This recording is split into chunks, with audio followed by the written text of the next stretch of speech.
दोस्तों, जिस लड़की को आप फोटो में देख रहे हैं, इसे इसके किए की सजा 1968 में मिली थी। ये लड़की सिर्फ 10 साल की थी जब इसने पहला कत्ल किया था और आज के टाइम में ये सबसे कम उम्र के कातिलों में से एक है। और हैरान करने वाली बात यह है कि कत्ल करने के बाद इसे उसके माँ बाप को रोते हुए देखने में मजा आता था। तो ये लड़की थी कौन और ये सब कत्ल क्यों कर रही थी? चलिए सुनते हैं इस 10 साल की लड़की की कहानी इस वीडियो में। मैं हूं आपका दोस्त और होस्ट अरुण। स्वागत है आपका मेरे यूट्यूब चैनल अरुण टॉक में। दोस्तों, ये कहानी 10 साल की लड़की मैरी फ्लोरा बेल की है। मैरी का जन्म 26 मई 1957 में नॉर्थम्बरलैंड इंग्लैंड में हुआ था। मैरी की माँ बेटी वेश्या का काम करती थी। जब मैरी का जन्म हुआ तो मैरी की माँ ने डॉक्टर से कहा कि वो बच्ची को नहीं पाल सकती, इसलिए वो बच्ची को किसी और को सौंप दें।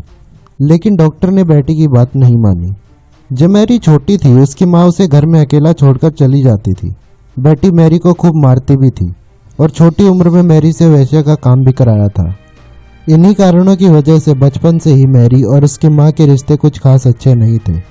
एक दिन मैरी की माँ ने मैरी को अपने पड़ोस वाली एक औरत को दे दिया, पर जब मैरी की बड़ी बहन को यह पता चला तो वो उसे वापस घर ले आई। इन सभी बातों से मैरी की मानसिक हालत बिगड़ती जा रही थी। बताया जाता है कि मैरी कई बार अपने घर की खिड़की से कूद जाती थी और कई बार उसने नींद की दवाइयों का ओवरडोज भी किया था। कुछ लोग बताते हैं कि ये सब मैरी की माँ उससे करवाती थी ताकि वो मैरी की मानसिक हालत को खराब दिखाकर लोगों से चैरिटी की आड़ में पैसे लूट सके। मैरी जब 6 साल की थी वो अपने एक दोस्त के साथ घूम रही थी। तभी एक बस ने उन दोनों को टक्कर मार दी जिसमें उसका दोस्त मर गया, पर मैरी किसी तरह बच गई। सारी बातों से मैरी की मानसिक हालत बहुत खराब हो चुकी थी। 11 मई 1968 के दिन मैरी एक 3 साल के लड़के के साथ खेल रही थी, लेकिन बच्चा झूले से गिर गया और उसे बहुत ज़्यादा चोट लग गई।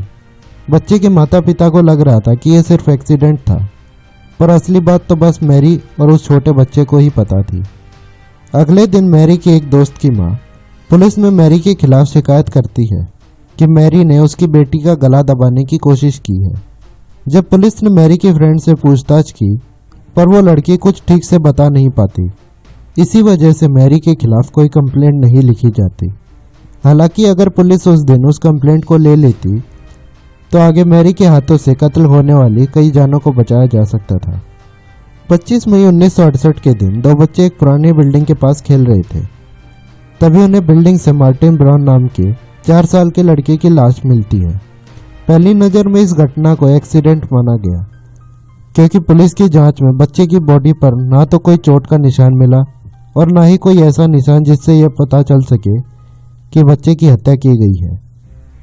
पर दोनों बच्चों ने पुलिस को बताया कि उन्हें बच्चे की बॉडी के पास से खाली एस्प्रिन की बोतल मिली थी।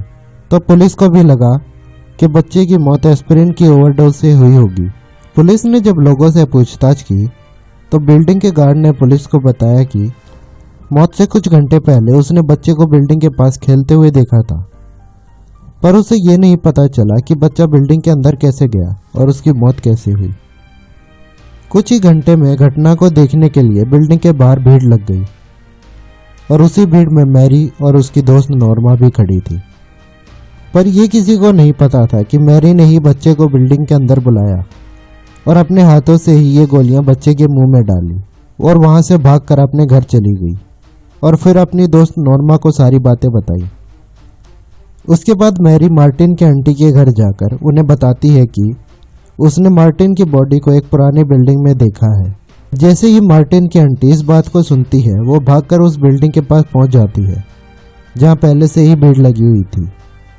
अगले कुछ दिनों तक मैरी रोज मार्टिन के आंटी के घर जाकर उनसे पूछती है कि अब मार्टिन के माँ बाप कैसे हैं और क्या वो दोनों मार्टिन को याद करके रोते हैं। मैरी के ये सवाल मार्टिन की आंटी को थोड़े अजीब लगते हैं, इसलिए वो मैरी को घर आने से मना कर देती है। पर मैरी यहाँ नहीं रुकती। वो एक दिन मार्टिन के घर जाकर उसकी माँ से पूछती है कि क्या वो मार्टिन को देख सकती है। तो उसकी माँ ने रोते हुए कहा कि मार्टिन अब मर चुका है। जवाब में मैरी ने कहा कि हाँ, मैं जानती हूँ कि मार्टिन मर चुका है, लेकिन मैं उसे उसकी कब्र में देखना चाहती हूँ। मैरी की ये बात सुनकर मार्टिन की माँ को मैरी पर शक होने लगता है और वो मैरी को घर से भगा देती है।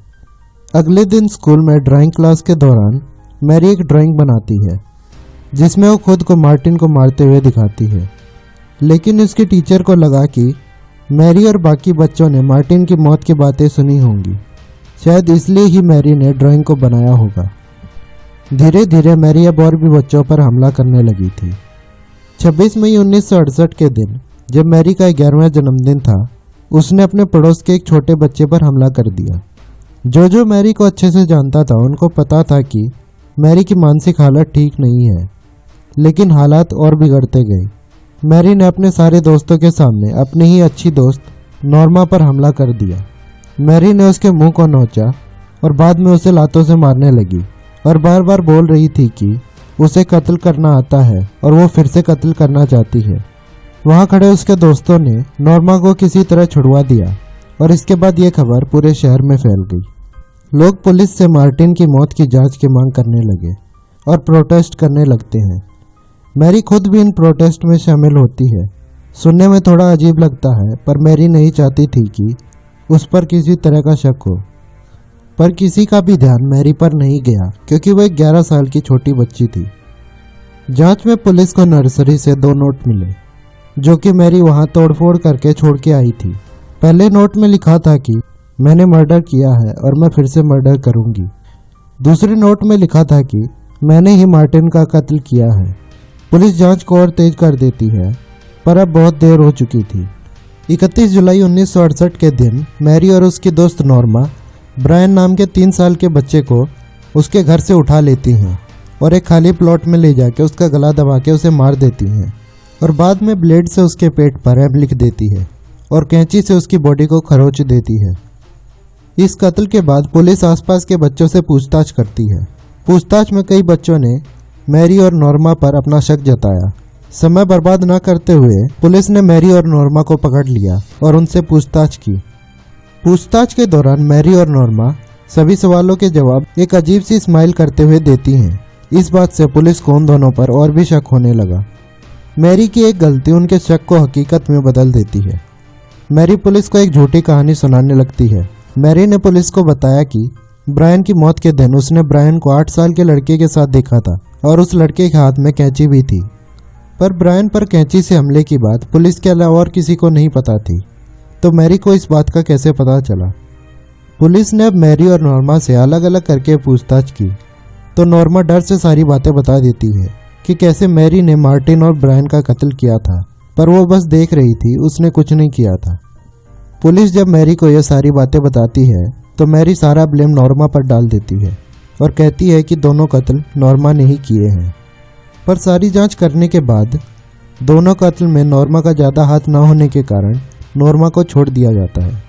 17 दिसंबर 1968 में मैरी को 2 कत्ल के जुर्म में 12 साल की सज़ा सुनाई जाती है और उसकी दिमागी हालत को देखते हुए मैरी को पागल करार कर दिया जाता है। 12 साल जेल में रहने के बाद मैरी को 23 साल की उम्र में रिहा कर दिया जाता है। जेल से निकलने के 4 साल बाद मैरी ने एक बच्चे को जन्म दिया। बच्चे को जन्म देने के बाद मैरी वापस अपने शहर में रहने चली गई, जहां से ये सब शुरू हुआ था। मैरी के ऊपर एक बायोग्राफी भी लिखी गई थी, पर मैरी की प्राइवेसी के कारण सरकार ने बुक को बैन कर दिया। ये पहली बार हुआ था कि यूके की सरकार ने किसी अपराधी की पहचान छुपाई थी। इसी वजह से इस कानून को यूके में मैरी बेल ऑर्डर के नाम से भी जाना जाता है। यही कानून मैरी बेल की पहचान छुपाए हुए है, इसलिए मैरी आज पूरी दुनिया में कहाँ है ये किसी को नहीं पता। कैसे लगी दोस्तों कहानी कमेंट में लिखकर ज़रूर बताएं। मिलते हैं एक नई वीडियो के साथ, तब तक के लिए अपना और अपने का ध्यान रखिए। धन्यवाद।